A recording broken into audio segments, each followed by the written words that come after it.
Hello everyone, আসসালামু আলাইকুম। কেমন আছেন সবাই? আই হোপ সবাই অনেক বেশি ভালো আছেন। আলহামদুলিল্লাহ, আমিও আমার পরিবার পরিজন নিয়ে ভালো আছি। এই তো প্রতিদিনের মতো আবার একটি নতুন ব্লগ নিয়ে এসেছি আপনাদের মাঝে। আশা করি আজকের ব্লগটা আপনাদের অনেক বেশি ভালো লাগবে। তো আজকের ব্লগটি আমি সকালের নাস্তা থেকে শুরু করেছি। এখানে আজকে সকালের নাস্তায় আর কি ছিটা রুটি বানিয়ে নিচ্ছিলাম। আর এই ছিটা রুটির ডোটা আমি কীভাবে তৈরি করেছি একটু ডিটেলসে বলে দিই। আগের দিন রাতের বেলা চাল ভিজিয়ে রেখেছিলাম। তারপরে এই চালগুলোর মধ্যে সামান্য পরিমাণ একটু আদা কুচি, পেঁয়াজ কুচি, একটা কাঁচামরিচ আর কি দিয়ে দিয়েছিলাম। আর পেঁয়াজ আর কাঁচামরিচ আর আদা দিলে এই পিঠাটা থেকে আর কি অনেক বেশি একটা সেন্ট বের হয় আর খেতেও অনেক বেশি ভালো লাগে। তো এই পিঠাটা আমার বাচ্চারা অনেক বেশি পছন্দ করে, যদিও গরুর মাংস বা দিয়ে আর কি এই পিঠাটা খেতে অনেক বেশি ভালো লাগে, বা মাংসের ঝোল হলে অনেক বেশি ভালো লাগে। তবে আজকে বাসায় যেহেতু গরুর মাংস রান্না করা ছিল না, তো আজকে শুধু ডিম পোস আর দেখা যায় যে চা দিয়ে আর কি এই রুটিটা খেয়ে নেব। আর ছিটা রুটি জানি আমি সব মানুষেরই কিন্তু কম বেশি অনেক বেশি পছন্দের একটা নাস্তা। তো প্রতিদিন দেখা যায় যে এক এক রকমের নাস্তা বানাই, আর এক এক রকমের নাস্তাগুলো খেতে কিন্তু আমার কাছে অনেক বেশি ভালো লাগে। তো যাই হোক, এই হচ্ছে আজকে আমাদের সকালের নাস্তা। তো সকালের নাস্তা শেষ করে কিন্তু চলে এসেছি কিচেনের কাজগুলো গুছিয়ে নিতে। দেখা যায় প্রতিনিয়ত আসলে দেখা যায় যে অনেক কিছুই প্রতিদিন কিছু না কিছু বাজার থেকে আনা হয়। যতই লিস্ট করে বাজার করি না কেন, মানুষের চাহিদার কিন্তু শেষ হয় না। এক শেষ হয়, অন্যদিক দিয়ে আরেক লাগে। তো সব কিছু কিন্তু একদিক দিয়ে দেখা যায় যে একটা না একটা জিনিস প্রতিদিন ফুরিয়েই যায়। তো যাই হোক, এখানে আর কি কিছু চিনি আনা হয়েছিল, তারপর খেজুর এনেছিলাম আর গুঁড়া দুধ এনেছিলাম। আর আমার কাছে গুঁড়া দুধ দিয়ে চা খেতেই অনেক বেশি ভালো লাগে, যদিও আমি গরুর দুধের চা মানে অত বেশি খাই না। তো গুঁড়া দুধের চাটাই আর কি বেশিরভাগ খাওয়া হয়, যার কারণে আর কি এক এক করে সব কিছু আর কি রিপিট করে নিচ্ছিলাম। তো আজকের ভিডিও টাইটেল আর থাম্বনেল দেখে হয়তো বুঝতে পেরেছেন আসলে সংসার খরচ থেকে কিভাবে বুদ্ধি করে আমি মানে টাকা জমাই, তার সাথে মানে ঈদের সর্বশেষ প্রস্তুতি কী কী নিলাম, তার সাথে আজকে কিন্তু পুরো কিচেনটাকেও একদম ডিপ ক্লিনিং করব। সব কিছু মিলিয়ে রয়েছে আমার আজকের এই ভিডিওটা। আশা করি আজকের ভিডিওটা আপনাদের অনেক বেশি ভালো লাগবে। তো ভিডিওর এই পর্যায়ে এসে যে সকল প্রিয় মিষ্টি আপুরা আমার ভিডিওটিতে লাইক দিতে ভুলে গিয়েছেন, সবার কাছে হার্ডলি রিকোয়েস্ট রইল, প্লিজ সবাই একটা লাইক দিয়ে দেবেন, কারণ আপনাদের একটা লাইক আমার কাছে অনেক বেশি মূল্যবান।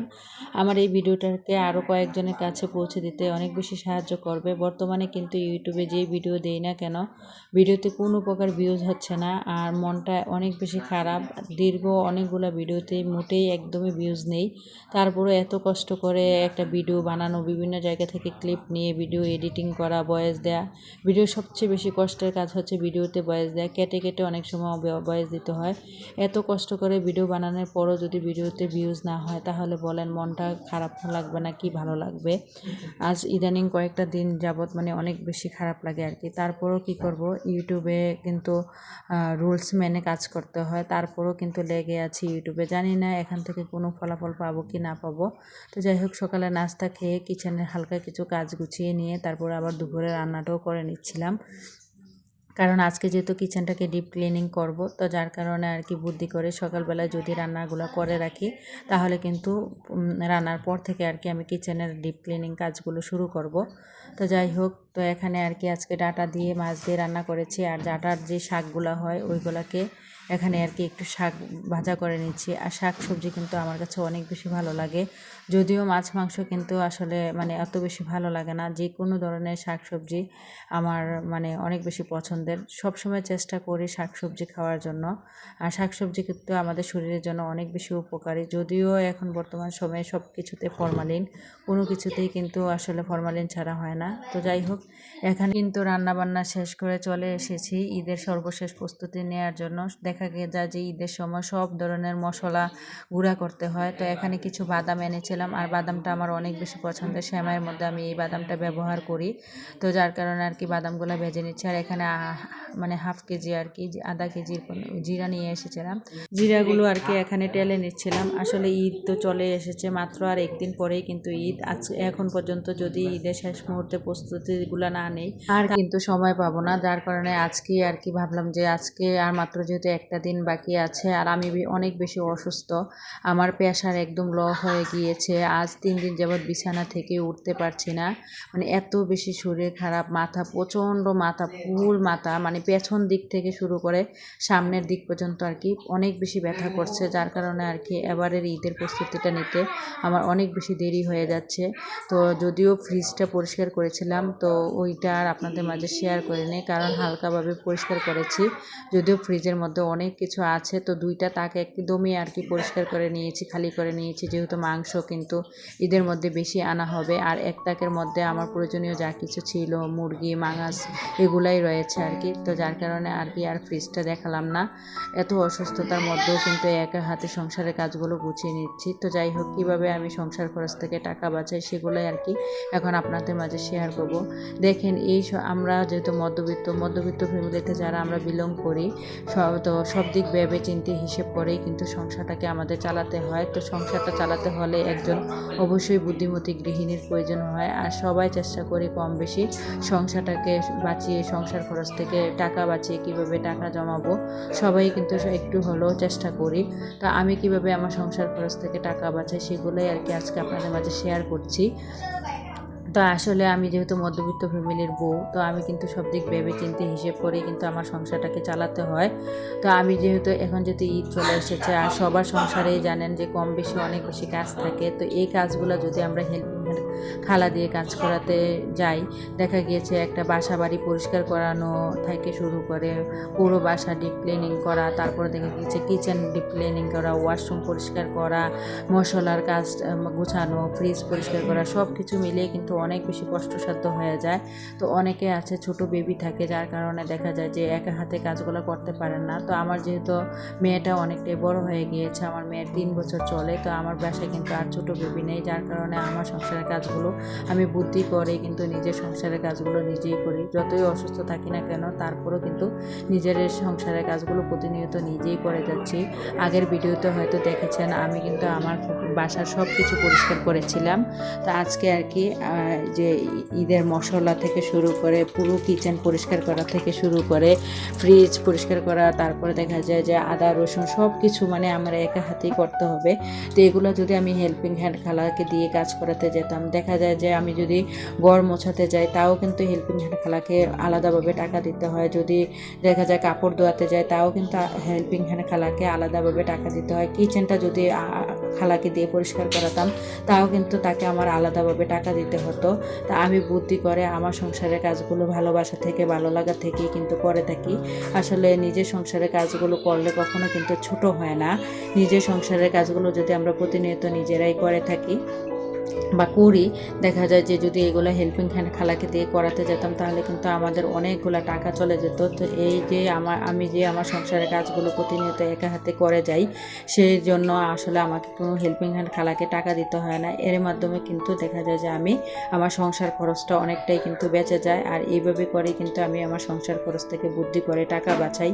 দেখেন, যে কোনো কাজ করতে গেলেই কিন্তু এখন বর্তমান সময়ে কিন্তু হেল্পিং হ্যান্ড খালাকে আলাদাভাবে টাকা দিতে হয়। আমরা যদি আমাদের নিজের সংসারের কাজগুলো বুদ্ধি করে নিজেরা একটু করে নিই, দেখা যায় যে তাহলে আর মানে এক্সট্রাভাবে হেল্পিং হ্যান্ড খালাকে টাকা দিতে হয় না। আর দেখা যায় যে আমি যেই টাকাটা হেল্পিং হ্যান্ড খালাকে দিতাম, আমি যদি আমার সংসারের কাজগুলো করে ওই টাকাটা যদি বাঁচিয়ে আমার নিজের শখের কোনো জিনিস কেনাকাটা করি বা সংসারের প্রয়োজনীয় কোনো জিনিস কেনাকাটা করি, তাহলে অনেক বেশি ভালো না বলেন তো? তো আমি সবসময় চেষ্টা করি বুদ্ধি খাটিয়ে এভাবে করে আমার সংসারটাকে চালাতে। আমি কিন্তু একা হাতে আমার পুরো সংসারের কাজগুলো করে থাকি। আমার যেহেতু 3টা বেবি, আর আপনাদের ভাইয়া তো দেশের বাইরে থাকে, অনেকেই হয়তো জানেন যারা আমার পুরনো ভিউয়ার্স আছেন। তো বাজার করা থেকে শুরু করে বাচ্চাদের স্কুলে লেখাপড়া, মাদ্রাসা যাওয়া, সব কিছুই কিন্তু বাচ্চাদেরা অসুস্থ হলে ডাক্তারের কাছে নিয়ে যাওয়া, সব কিছুই কিন্তু আমার একা হাতে করতে হয়। তো একা হাতে সংসারে সব কিছু করেও বুদ্ধি করে কিন্তু আমি সংসার খরচ থেকে টাকা বাঁচানোর সবসময় চেষ্টা করি। আর আমি মনে করি কি একজন বুদ্ধিমান গৃহিণী পারে, সে তার সংসারটা সংসারটাকে ভালোবেসে ভালো লাগা ভালোবাসা থেকে সে তার সংসারের কাজগুলো করে, এভাবে করে সংসার খরচ থেকে টাকা বাঁচাতে।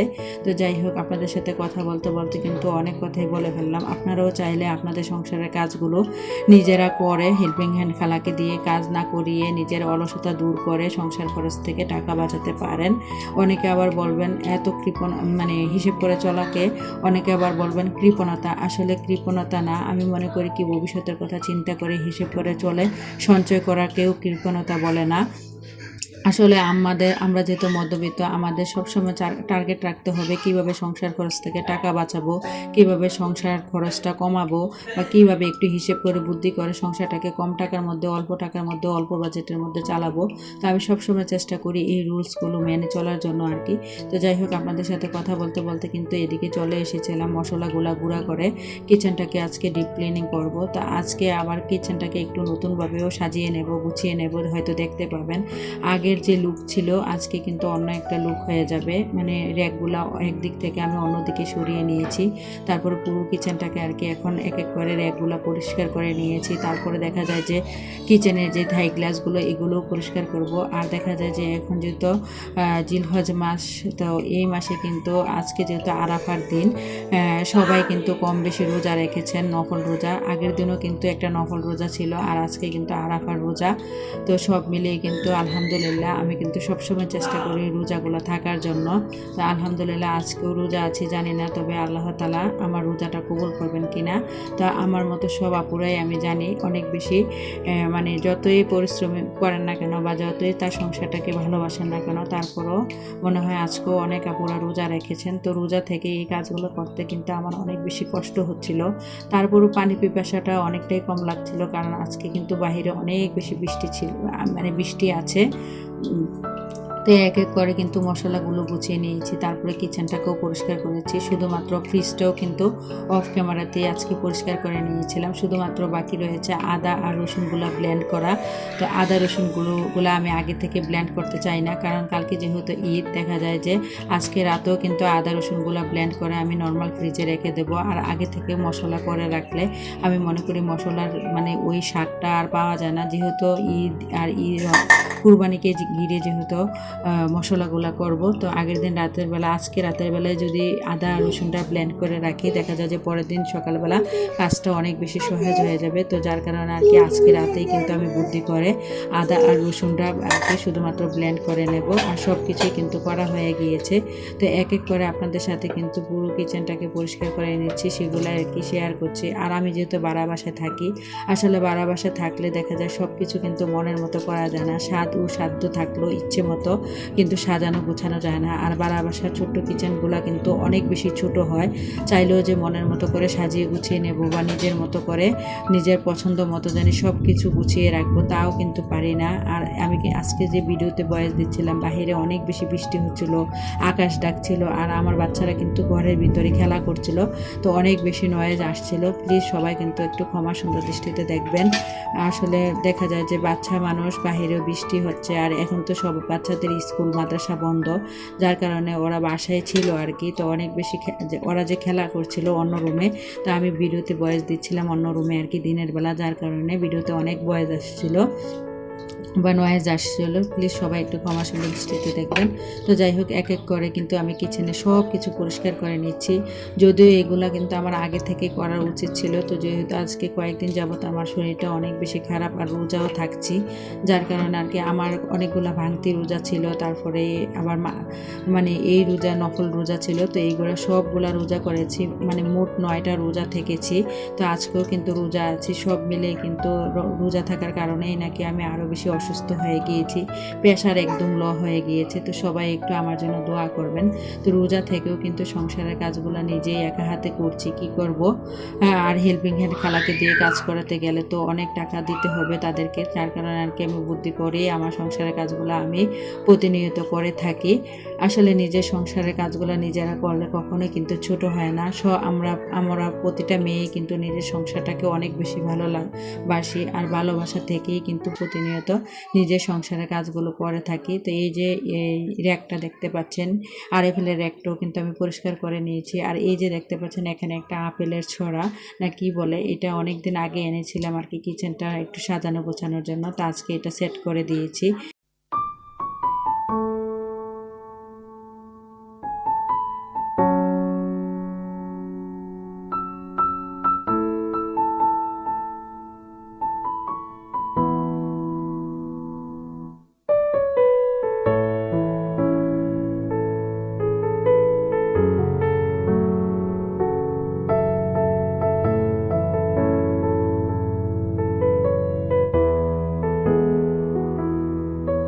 তো পুরোটা কিচেন পরিষ্কার করে মনের মতো করে একটু সাজিয়েও নিয়েছি। কেমন হয়েছে অবশ্যই কমেন্টে বলবেন। তো দেখতে দেখতে ভিডিও শেষ পর্যায়ে চলে এসেছি। সবাই ভালো থাকবেন। খোদা হাফেজ। আসসালামু আলাইকুম।